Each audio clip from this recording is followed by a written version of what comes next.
A 15-year-old girl has vanished from the safety of her family home. Did she simply run away, or was she taken by a stranger? And what clues were left behind? Who could be responsible, and can science uncover the truth? Every crime scene is a puzzle waiting to be solved. The question is always, who did it? All that's left is a scattering of clues. Clues that must be deciphered through clever detective work and the undeniable power of science. It all began on the Friday night before Marie disappeared. She was spending the night at a good friend's house, a typical teenage sleepover, and returned to her own home. On Saturday afternoon, her friend and her friend's mother dropped her off, and that would be the last confirmed physical sighting of Marie. By 6 p.m. that Saturday evening, 15-year-old Marie Davis was home alone in the Christchurch suburb of Papanui. Her mother was out of town visiting relatives. It was her first trip away from her two daughters. And on this particular night, Marie's older sister Amy had also gone out. Marie had a close friend living nearby, and she was in contact with her sister. So there were no concerns about Marie being there. Everyone was aware that Marie was home by herself. Marie wasn't the type to go to parties, but at nearly 16.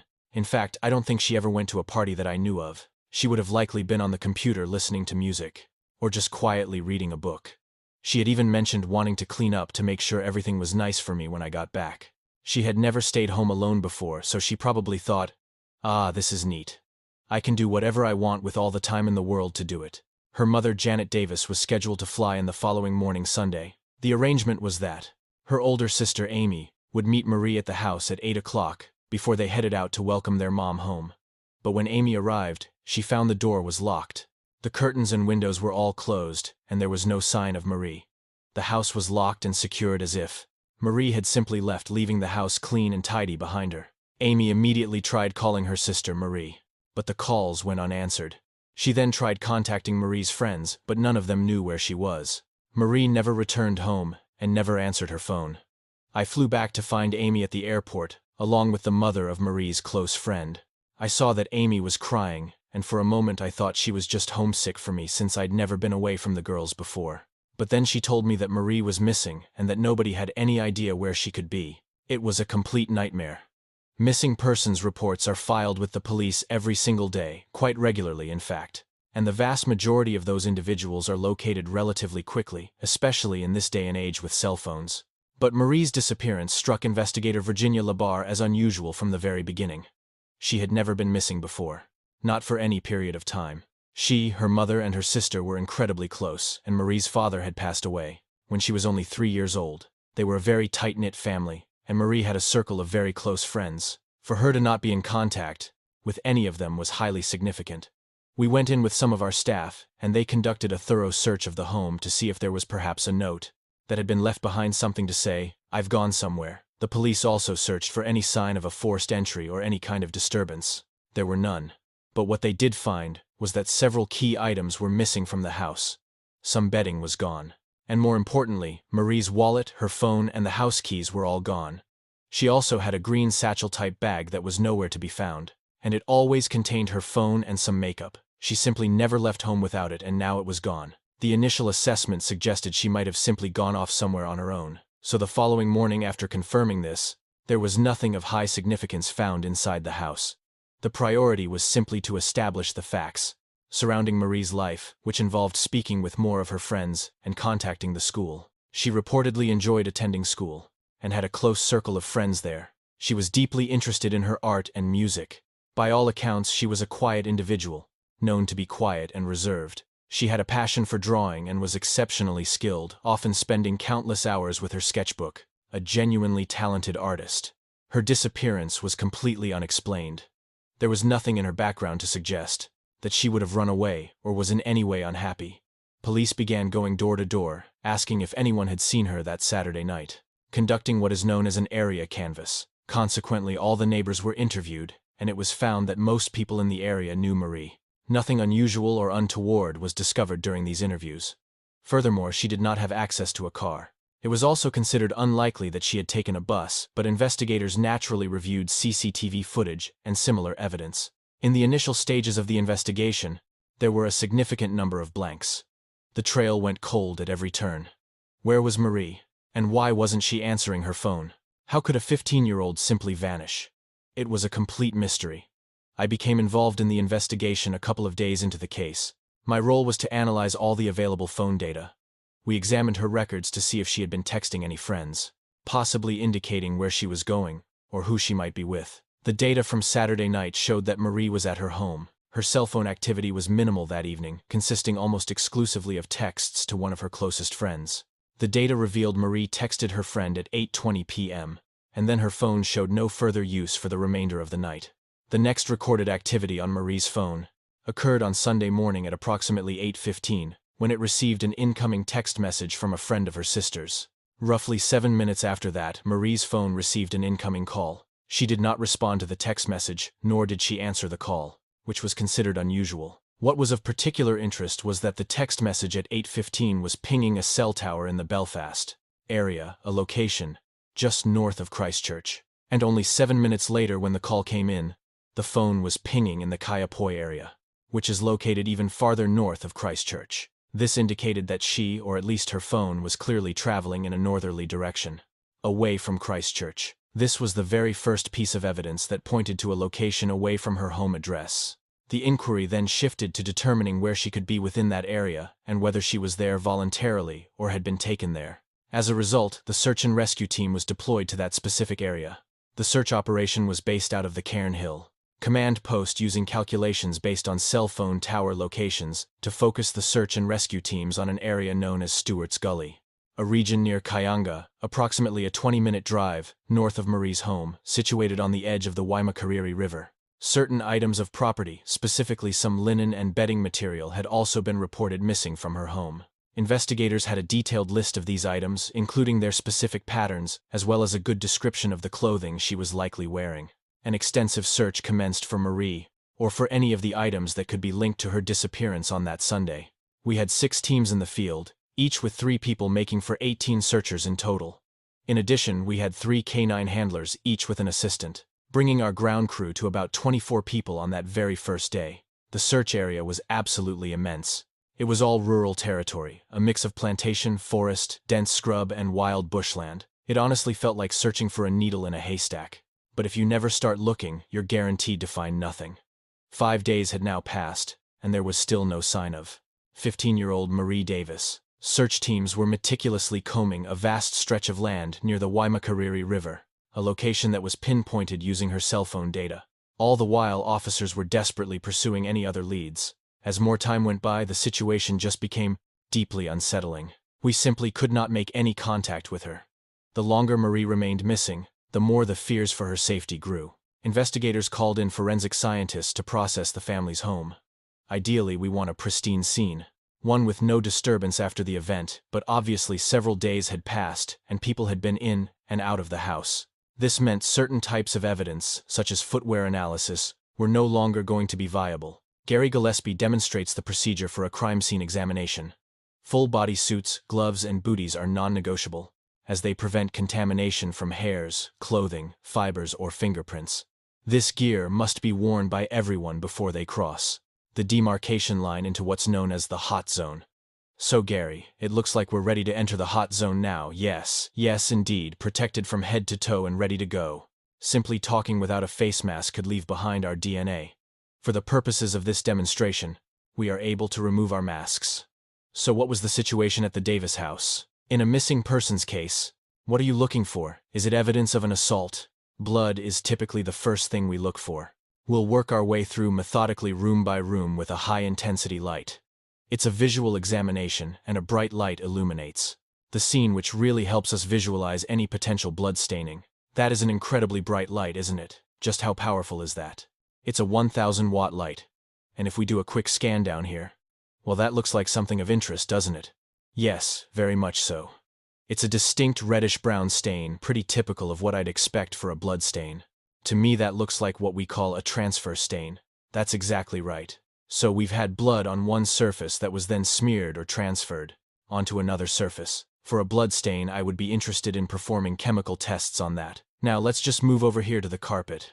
I can see a couple of small stains right here on the carpet. To me, they look like what I would call drip stains. So imagine somebody with a bleeding injury, or even blood dripping from an object that was already bloodstained. So what's your next step? We need to perform a chemical test, just to confirm that they are in fact blood. So Simon, if you could just hold the light here for a moment. Okay, what we're going to do is rub the stain with this test strip, and then just add a couple of drops of water onto the strip and you'll see it turn a distinct green color. That indicates to us that we have blood present. So you have a presumptive positive for blood. Our next step is to place a marker next to it and photograph it for continuity purposes. Then we'll collect a sample, and we can use that sample for DNA analysis. At the Davis home, the forensic examination revealed two potential sources of evidence. Within Marie's bedroom, I found two small areas of blood staining. In a corner of the room, the one farthest from the doorway, a chemical analysis confirmed the presence of blood. The stains were quite small, just a few millimeters in diameter on the floor, but they were definitely visible. A second area of interest was located in the study, a small room adjacent to the lounge which contained a computer and an upholstered chair. There we observed some blood staining on the floor near the chair, as well as on the back corner and one of the arms of the chair itself.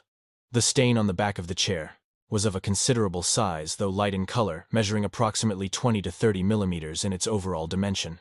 The bloodstains on the armchair, by contrast, were small, measuring about 5 to 6 millimeters, while the one on the floor was also faint, blending in with the color of the wood flooring. It would have been difficult to spot without the aid of a bright light. In a dimly lit room, it could easily be missed by the naked eye. Blood was only found in the study, and as small stains in Marie's room. Those were the only discoveries from the forensic examination of the house.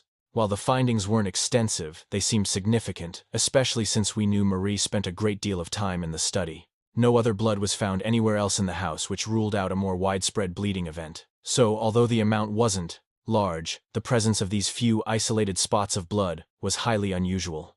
This compelled investigators to consider the possibility of a personal violation. The forensic team was tasked with screening the house for seminal fluid, but unlike blood, it is not visible. The detection method involves searching for a specific enzyme, acid phosphatase, which is a key component of seminal fluid. This enzyme is present in very high concentrations. The detection process begins by spraying the target area with water. Next, a damp piece of paper is applied to lift any enzymes from the surface.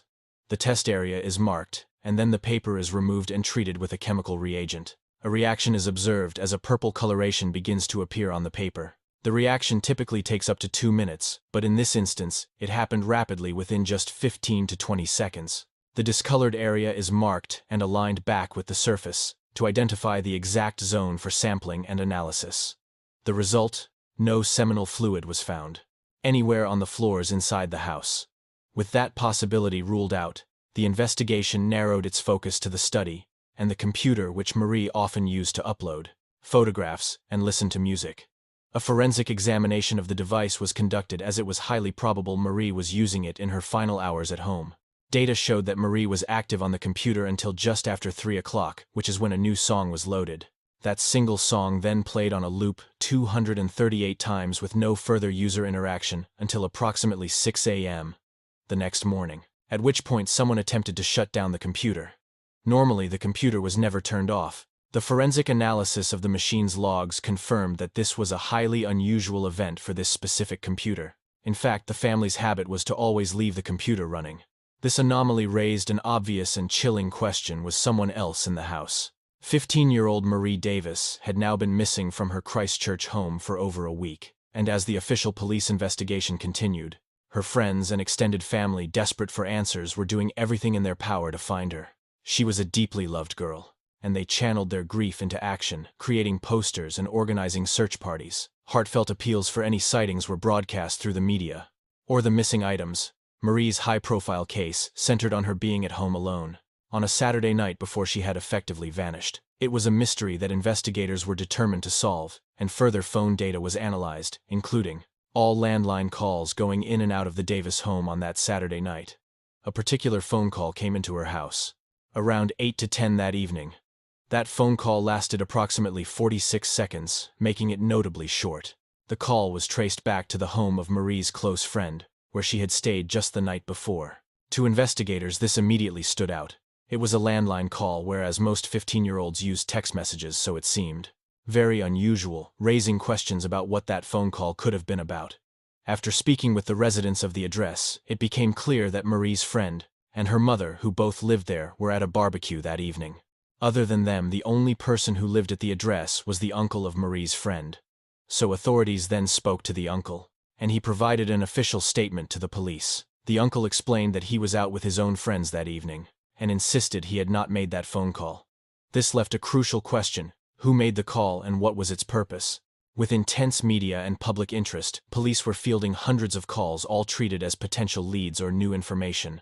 While working late one evening in the police station, an officer received a call from a gentleman who spoke about his sons being down by the Wimmera River earlier in the day. They had been out riding trail bikes when they noticed something in the river that he described as possibly being some bedding. They had poked and prodded at it, and later that night his daughter saw the news report about Marie being missing, which prompted his call. The sighting was in an area approximately 9 kilometers upstream from the original search site. It's not uncommon for things to be dumped in these kinds of isolated locations, but because authorities had been searching that river and knew it was a likely area connected to Marie, this lead seemed very promising. It was a considerably cold night, and the river was a bit higher than normal. As a result, the river's flow was quite swift. When the team arrived, the informant showed them where the linen was. An officer went out, took a look, and pulled 2 sheets that were snagged against a log. He removed them and handed them back to the detectives. While he was there, he looked into the water and could see something turquoise-colored in the water. He reached down and picked it up, though he wasn't sure what it was at that stage. It appeared to be snagged, so he grabbed the other end of it with his other hand and pulled it free. When he pulled it out of the water, he could see that it was a bra. He handed that back as well. Then he could see a brown sheet under the water, waving in the current. It was stuck fast, so he simply tied it off to a rock on the side of the bank for later retrieval. He retrieved all he could in the dark, and the dive squad was called in to conduct a thorough search of the area once daylight broke. They recovered the blanket that he had tied off. It had a couple of large boulders dropped on top of it, which would have made it really difficult for one person to try and remove. They also recovered a wallet in the water and retrieved several lengths of rope as well. In all, 15 items of interest were found. Some of the bedding, the bra, and the wallet were all identified as belonging to Marie. This was the turning point. It was confirmation that this location had to be part of what had happened to her somewhere in the vicinity of that river. Consequently, we increased our personnel deployment in that vicinity, hoping to locate what we tragically believed would be Marie's body. All of the material submitted was incredibly damp, so prior to any examination it had to be thoroughly dried before we could begin sampling it and proceed with the analysis. Any item that has been submerged in water for an extended period of time is going to lose a significant amount of its evidential value. Any trace DNA material is almost certainly going to be lost. The possibility of performing a semen analysis is simply not viable. Any bloodstain would likely be diluted, so with the examination of the items from the river, we had to keep those limitations in mind. Within the bedding, we found a couple of small bloodstains, which were sampled and immediately sent off for DNA analysis. We also recovered hairs. Could they be Marie's hair? Or could DNA analysis establish who they might have come from? There were also 2 items of yellow rope that were recovered and tucked inside. One of those pieces of rope was a small section of what looked like a disposable glove attached to it. We carefully worked under the knot and took DNA swabs of the material protected beneath it, on the chance that the area of rope under the knot had been preserved well enough that we might be able to recover DNA such as skin cells, and so on, that may have been deposited on it from handling. No DNA could be found on the rope samples or the bloodstains, but after extensive analysis, 2 of the hairs were positively linked to Marie Davis. Examining the bra also appeared to confirm the investigators' worst fears.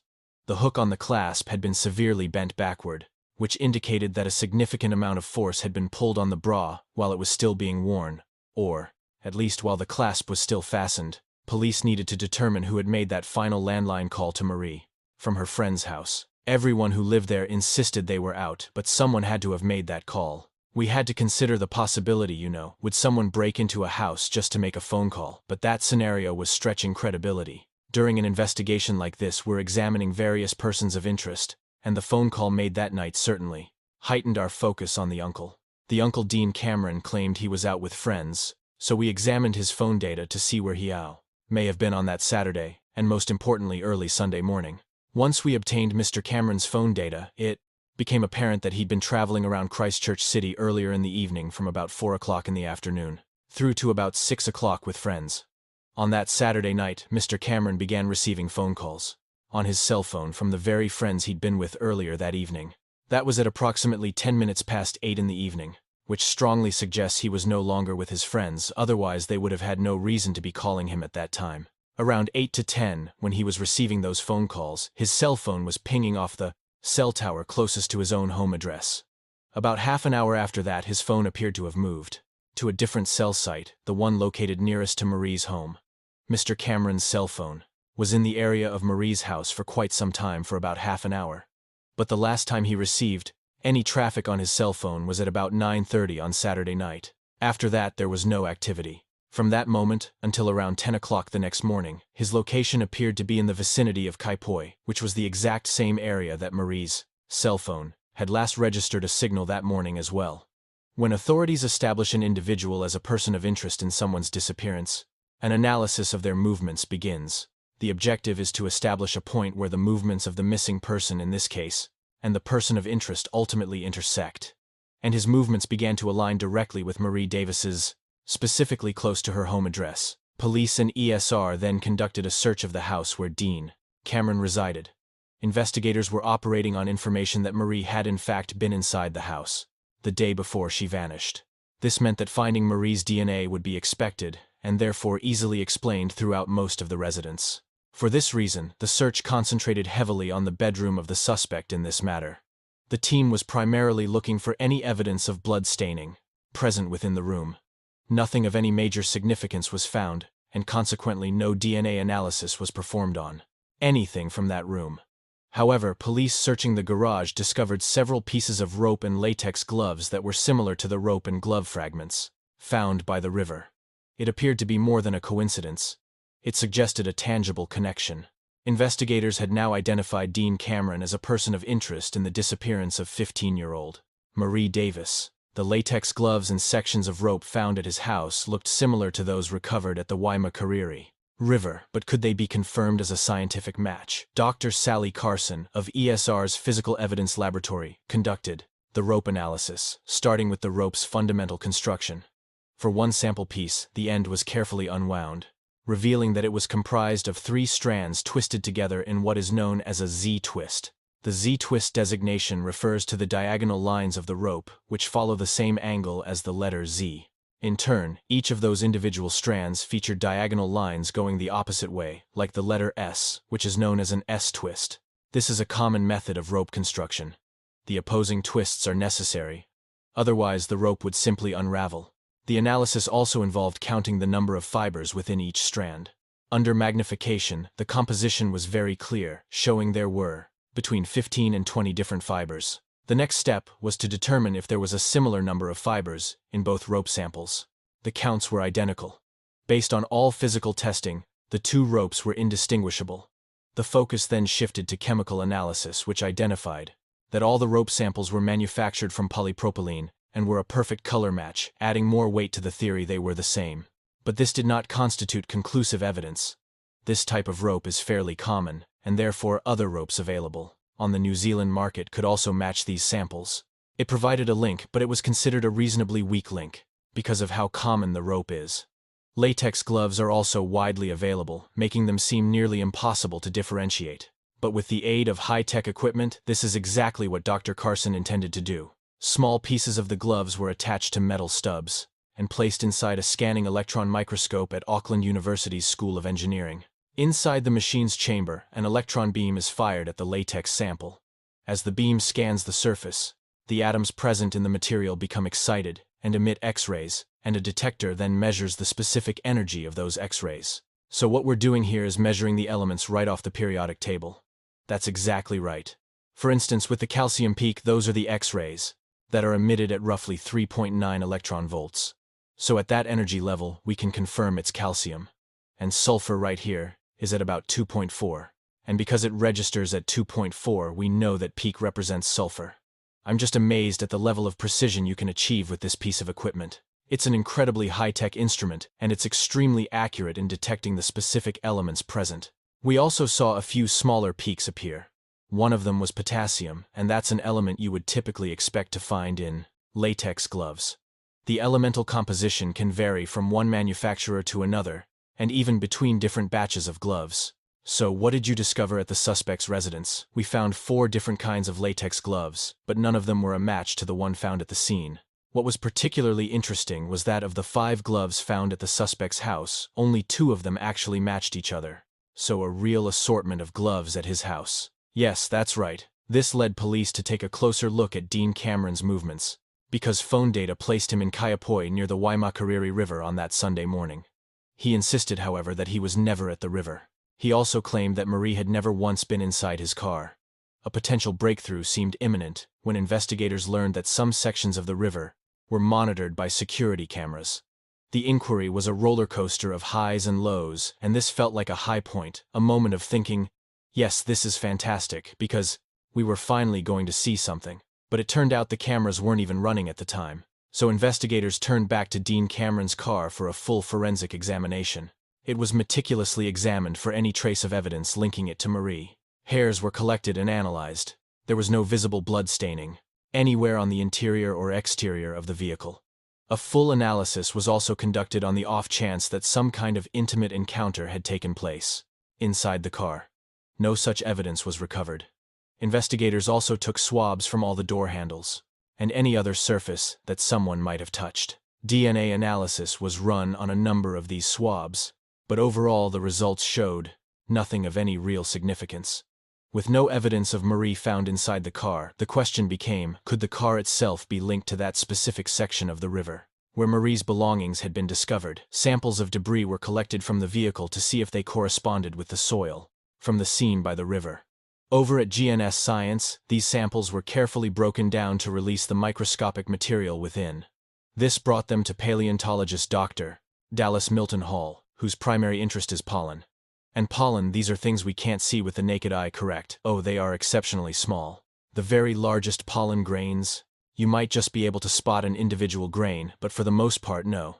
Here under the microscope, I have a slide, taken from the Waimakariri River. And what you're seeing on the screen is Pinus pollen, a very distinctive type, and it's actually quite large for pollen. That one will be about 60 to 80 microns across. So that's less than 1/10 of a millimeter. That sounds incredibly small. No, for pollen that's big.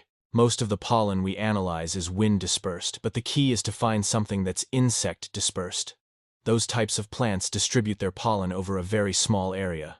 The majority of that pollen will be deposited within just a meter or so of the parent plant. Another method we can use is to look for any kind of genetic abnormality, anything that stands out as unusual. The analysis is painstaking, requiring the identification of up to 3,000 pollen grains per sample. The databases for comparison include his personal collection of some 20,000 pollen slides right here at GNS. So what did the results from the Waimakariri River reveal? The dominant pollen types were unsurprisingly Pinus, followed by willow, and then by grass pollen. And the samples from the car, they contained those exact same common pollen types. In the end, there was nothing distinctive enough to make a match. Regarding the pollen samples from the river, the analysis showed most of it came from the local weeds and trees growing along the banks, which are common all throughout the Christchurch area. Was that a letdown? You're always searching for a definitive result, and when you don't get one, you're bound to be a bit disappointed. But that's just the nature of science. If you don't look, you'll never find the one critical clue that could be hiding there. It had now been 12 days since Marie had gone missing, and 2 days since her bra wallet and bedding were discovered in the Weymouth Eddy River. For the first week, perhaps even longer, I was just in a state of complete denial. I just kept thinking, no, she has to be somewhere else. But it was nothing more than wishful thinking. I knew. Search teams were faced with a massive and ever-changing area to cover. The Waimakariri River has a huge catchment basin.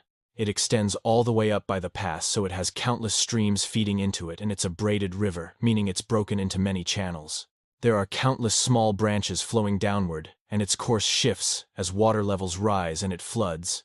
It actually meanders quite significantly.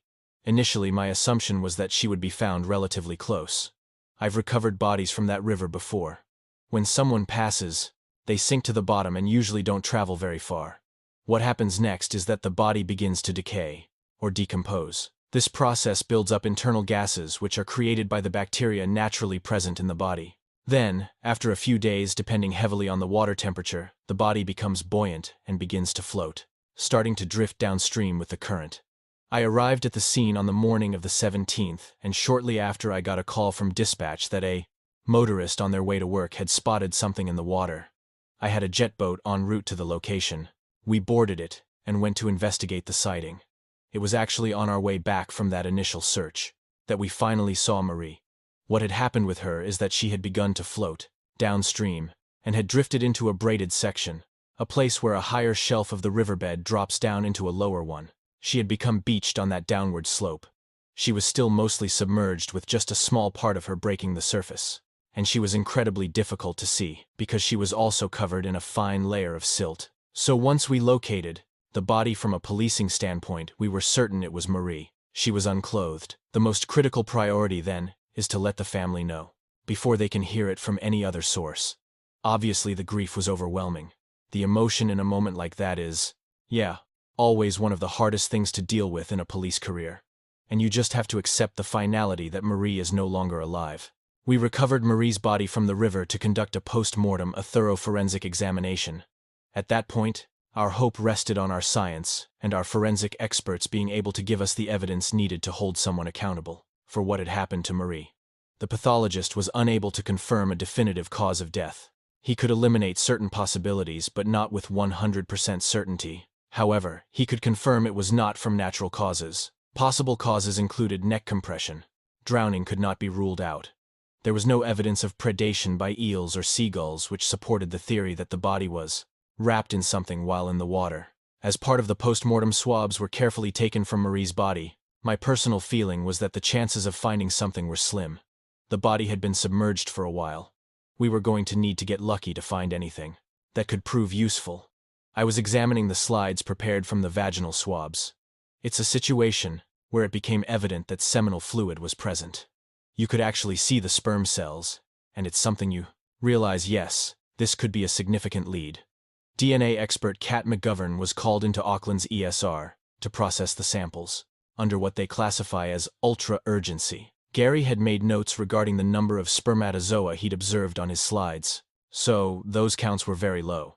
They were present, but they were scored as a rank of 1, so we knew that they were not the most promising of samples. Viewing confirmed the minimal quantity, which was especially obvious when seen alongside other cells contained on the slide. It was a mixture of epithelial cells and spermatozoa. So epithelial cells are the cells that line body cavities such as the mouth or the genital tract, and they were the ones that appeared green, like large green balloons. And then there were smaller oval-shaped red cells. Those were just the heads of spermatozoa.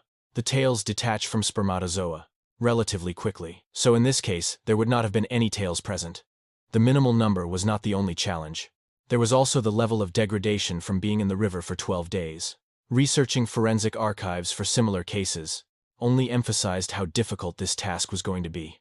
There were a couple of papers that did look at recovering DNA from bodies that had been submerged. One was looking at recovering DNA from underneath fingernails. That involved a body that had been in a bathtub for a matter of hours, not days. And another was a case in the US, where a body had been in a slow-moving creek, and they had recovered DNA from a bite mark on the neck. Again, only a few hours, so nothing at all like the 12 days that was being examined in this case. A dedicated staff worked for over 2 days to establish whether obtaining a DNA profile from the spermatozoa was even feasible. I think actually seeing the mixed DNA profile with quite a lot of information there was quite gratifying, given our expectations for the sample were so low to begin with. From that mixed DNA, a male profile was established, which gave us a likelihood ratio of 5,000, which translates in words to very strong scientific support that male DNA component had originated from Mr. Dean Cameron rather than an unknown male in the general New Zealand population. Receiving that phone call that day was a real eureka moment, not only for me, but for the entire team. It's just that profound satisfaction that you are going to be able to hold someone accountable for such a heinous and tragic scenario of taking someone's life. The results from the bloodstains at the Davis home, which had been processed on a less urgent time frame, came through at virtually the same time. Small droplets of blood in Marie's bedroom were hers, but in the study, bloodstains on the floor and on the armchair were strongly linked to Dean Cameron. After weeks of investigation, a case was truly taking shape. Many regular users of the river reported seeing a silver sedan speeding along its banks. On the Sunday morning, Marie vanished. Dean Cameron's car is a silver Mitsubishi. The speed of the vehicle on the riverbank, and, well, it's a gravel road, so dust was kicking up. It made people look and obviously identify that something was unusual. Some of the bedding items were identified as originating from Dean Cameron's home and others from the home of one of his friends. Witnesses also reported a dramatic change in his demeanor since Marie's disappearance. Just 2 days into Marie's disappearance, he confided in a friend mentioning that he might be a suspect. This was a startling admission, as the case was still officially a missing person investigation, giving no reason for him to make such a statement. In fact, his own friends and family would later describe his behavior during this time as paranoid and highly unusual. His name was Dean Cameron. Cameron had even helped distribute flyers for the missing Marie. He was also present at her funeral. Just 4 days after the service, he was arrested and charged. The investigation revealed that Dean Cameron had gone to Marie's home, where he sexually assaulted and murdered her before taking her body and disposing of it in the YMCA River. He had apparently overheard her mentioning she would be home alone on Saturday night. One of Marie's friends recalled seeing him eavesdropping from the kitchen. A phone call placed by Dean Cameron to Marie suggests he may have told her he was coming over. Since she knew him, it's believed she willingly let him into her home. However, many details of what happened next remain unknown. It's unclear if 15-year-old Marie was able to fight back. While there were no overt signs of a struggle, there was one incriminating piece of evidence: the telltale sign of Dean Cameron's own blood, found inside the house. At the age of 39, Dean Cameron was convicted of the rape and murder of Marie Davis. During sentencing, it came to light that he had a prior conviction for sexual violation, for which he had served 4 years. He had only been released 9 months before he attacked Marie Davis.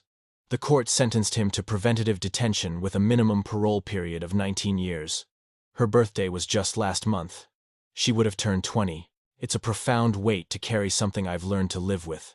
I don't imagine there will ever be a day that goes by where I don't think of her. While sorting through Marie's belongings, Janet discovered a list of potential careers Marie had been dreaming about.